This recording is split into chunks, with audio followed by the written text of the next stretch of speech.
BJP का नीति क्या है, नीति क्या है पता है? यूज करो और उसको फेंक दो। आप जैसा आप खाना खाने जाते हो, दुकान में टिश्यू पेपर मिलता है, वो टिश्यू पेपर किस काम के लिए होता है पता है आपको? हाथ पोछो और कूड़े का डब्बे में डाल दो।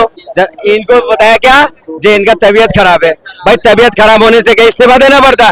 अभी कुछ दिन पहले मोदी जी की अभी तबीयत खराब था, अभी बाहर जाना पड़ा उनको, मगर मोदी जी तो इस्तीफा दिया नहीं है। ये पुलवामा का, पहलगाम का, ये कहाँ से आए? ये भी तो आतंकवादी थे ना। ये कहाँ से आए? सरकार तुम्हारी। आज कहते हैं कि सिंदूर ऑपरेशन पर सवाल उठा रहे हैं लोग बाग। ये बताइए, जैसे विपक्ष का आरोप लग रहा है कि जो अवैध प्रवासी है उनके वोट काटे जा रहे हैं और वोटों काटने को लेकर एक बहुत बड़ा बवाल मचा हुआ है। क्या आपको लग रहा है कि जो अवैध है उन्हीं के कट रहे हैं या जो रियल में उन्हीं के भी कट? भाई साहब मैं पहले एक बात बता दूं आपको, ये बीजेपी की सरकार है, कटेंगे इसमें सब, बचेगा कोई नहीं। ये सरकारी बीजेपी की है। पहली बात, अगर आपको लग रहा, पहली बात तो ये है कि इन्हें बिहार में अपनी हार नजर आ रही है, साफ बिल्कुल हार नजर आ रही है। ये वोटों को काट रहे हैं। अगर इन्हें इतनी वो थी तो इसका मतलब पिछली बार ये जीते हैं तो ये भी घपले से ही जीते हैं, इन्हीं वोटों के से ही जीते हैं। अगर आपको इन्हीं 2 नंबर के वोटों की इतनी चिंता थी तो दिल्ली में क्यों नहीं करवाया था? 4 महीने पहले इलेक्शन हुए थे, यहाँ क्यों नहीं करवाया? बिहार में हार नजर आ रही है तो ये करवा रहे हैं। और ये अब के मेरे ख्याल से, वैसे उम्मीद नहीं है, अभी कुछ लोग बाग ऐसे हैं जिनकी आंख नहीं खुली है।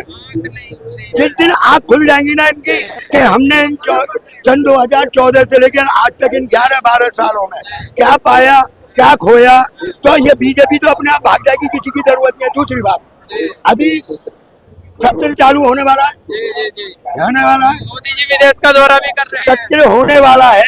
और राहुल पहले ही कह रहे थे कि सिंदूर ऑपरेशन पे सवाल पूछे जाएंगे, और राहुल ने यह भी कहा था कि मोदी जी नहीं होंगे भाग जाएंगे। शायद आपने देखा हो। और मोदी जी सत्र चालू होने से पहले विदेश भाग गए, तो कितने कमजोर प्रधानमंत्री है। लेकिन प्रधानमंत्री जी ने यूं भी कहा चंद मिनटों में सारे आतंकवादी ध्वस्त कर दिए। एक बात बताओ भाई साहब, नोटबंदी पे इन्होंने क्या कहा था कि नोटबंदी से आतंकवादियों की कमर टूट जाएगी। ये पुलवामा का, पहलगाम का, ये कहाँ से आए? ये भी तो आतंकवादी थे ना। ये कहाँ से आए? सरकार तुम्हारी। आज कहते हैं कि सिंदूर ऑपरेशन पर सवाल उठा रहे हैं लोग बाग। सही है, उठा रहे हैं। विपक्ष का काम है सवाल उठाना। विपक्ष बनाया किस लिए? सवाल उठाने के लिए। किसी टाइम हमारे अटल जी प्रधानमंत्री थे, बीजेपी में मैं उनके मुकाबले किसी को नहीं मानता।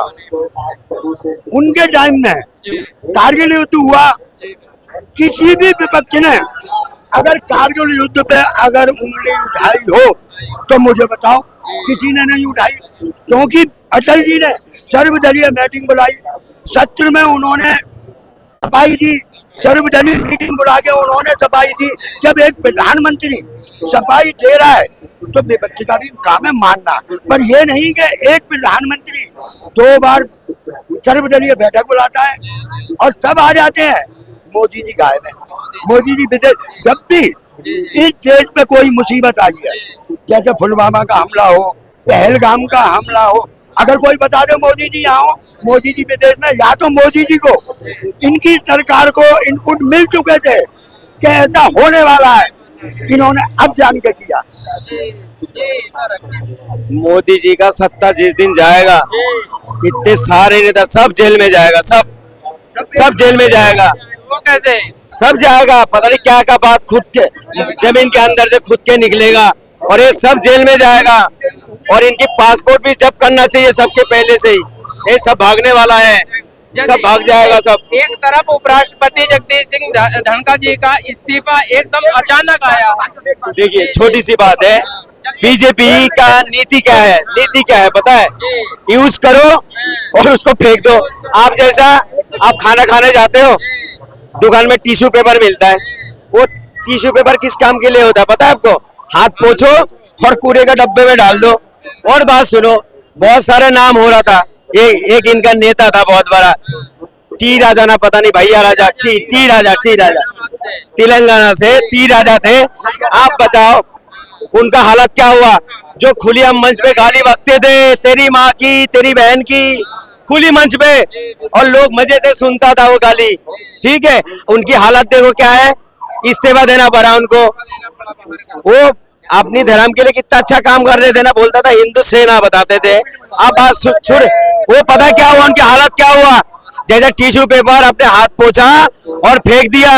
और एक नेता और भी है जहां से इन लोग सत्ता बनाया, उनका नाम क्या है, बहुत बड़ा नेता है वो, क्या नाम है, अरे बीजेपी का है। ठीक है, नहीं नहीं, अभी बैठा हुआ बेचारा, बहुत बुजुर्ग हो गया, आडवाणी। हाँ, लाल कृष्ण आडवाणी। मोदी जी जब इलेक्शन लड़ते थे ना, उनको हाथ पकड़ पकड़ के बैठाते थे। जब मोदी जी इलेक्शन जीत गया था, उनको पैर भी नहीं छूने गया। मगर ये क्या करता है इन लोग, जो अभी देखिए एक राष्ट्रपति जो थे, क्या नाम है उनका, जो पहले, हाँ, इनको बताया क्या, जो इनका तबीयत खराब है। भाई तबीयत खराब होने से क्या इस्तीफा देना पड़ता? अभी कुछ दिन पहले मोदी जी की अभी तबीयत खराब था, अभी बाहर जाना पड़ा उनको, मगर मोदी जी तो इस्तीफा दिया नहीं है। क्यों नहीं दिया? मगर इनका काम क्या है, यूज करो और टिश्यू पेपर के जैसा फेंक दो। मैं ऑन कैमरा में कह रहा हूँ, ये सब अंदर जाएगा, देख लेना, सबको कैद मिलेगा, उम्र कैद मिलेगा सबको। भाई साहब, जगदीप धनखड़ वैसे उन्होंने इस्तीफा देके अच्छा किया। हर आदमी का ईमान जागता है, हर आदमी का ईमान जागता है। आप गुलामी कब तक करोगे, एक ना एक दिन जवाब देना पड़ता है। जगदीप धनखड़ जी ये वही है जिन्होंने 135-40 है ना संसद बाहर कर दिए थे, लोकतंत्र की हत्या की थी इन्होंने एक बीजेपी के चक्कर में।